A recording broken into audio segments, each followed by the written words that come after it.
जियो true ने आज अपनी 5G सेवा का लॉन्चिंग की है शिमला में, हमीरपुर में। बड़ी खुशी की बात है क्योंकि हमारा जो अगला बजट है वो सब टेक्नोलॉजी बेस्ड आने वाला है। मैंने इनसे अनुरोध किया है कि आप डिस्ट्रिक्ट हेडक्वार्टर्स हमारे तुरंत प्रभाव से अगर जोड़ोगे और आगे वाले समय में हमारी कई चीज़ों में डिजिटाइजेशन में की तरफ हम जाने वाले हैं तो हमको उसका ज़्यादा फायदा होगा। हेल्थ में हम चाहते हैं, एजुकेशन में चाहते हैं, एग्रीकल्चर में चाहते हैं, बागवानी में हम चाहते हैं। सब दृष्टि से कैसे हम आगे बढ़े, क्योंकि ड्रोन की पॉलिसी भी हमने बनाई है, उसका भी हम जल्दी अभी कैबिनेट में हमने मेमोरेंडम लिखना है और आने वाले समय में जो भी टेक्नोलॉजी बेस्ड एजुकेशन है उसको हम आगे लाना चाहते हैं। किस तरह से? देखिए, एजुकेशन में हमने कोर्सेज की बात कर दी है। टेक्निकल एजुकेशन में हमने artificial intelligence, IoT, machine learning, data science, जो भी भविष्य के लिए आज के टेक्नोलॉजी के युग है उनके लिए हमने पैसा भी दे दिया है और अगले बार उनका करिकुलम भी तैयार कर दिया है, डाटा साइंस से लेकर जो भी और भी है। और उनको हम हिमाचल के जो विद्यार्थी हैं उनको IITI में पढ़ाएंगे, पॉलिटेक्निकल में पढ़ाएंगे जो कोर्स अभी नहीं है, और इंजीनियरिंग कॉलेज जो हिमाचल के उसमें पढ़ाएंगे ताकि उनको जॉब अपॉर्चुनिटी ज़्यादा से ज़्यादा मिल सके। तो उस दृष्टि से हमने उसमें तो परिवर्तन कर दिया है।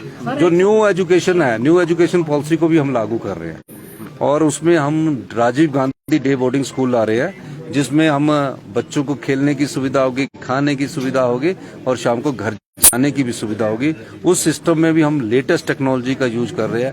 ये सारी टेक्नोलॉजी हम जो हमें अच्छी सुविधा उपलब्ध कराएगा उनसे हम लेंगे।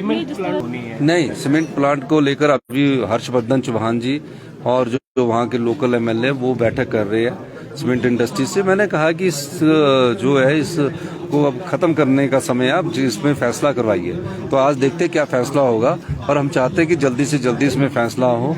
दोनों पार्टियों को नुकसान हो रहा है, सरकार को भी नुकसान हो रहा है, तो इस दृष्टिकोण से हम देख रहे हैं। और मेरे को लगता है कि अभी मैं तो यहाँ आ गया था जियो के, मैंने जाना था, लेकिन अब उनकी बैठक के बाद मैं उनसे फीडबैक लेके तभी आपको बताऊँ। वो तो इन्होंने कहा ही है, 1 साल तो इनका इंफ्रास्ट्रक्चर सही है, तो उन्होंने कहा ही है, क्योंकि जब तक ये पूरा इंफ्रास्ट्रक्चर नहीं बनाएंगे ना तब तक तो फ्री देंगे।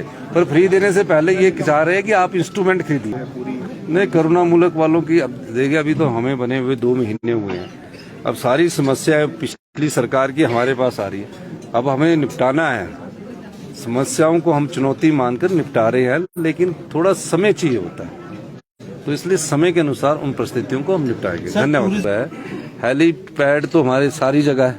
हेलीपोर्ट जो है, जो उसको हम DGCA के थ्रू ही, अब जो हमने 9 डिस्ट्रिक्ट छांटे हैं वो उन्हीं से DPR बना रहे हैं ताकि हमको कोई परमिशन की ना रहे। जो संजौली वाला एक है उस दृष्टिकोण से भी मैंने वो मैटर टेकअप किया है।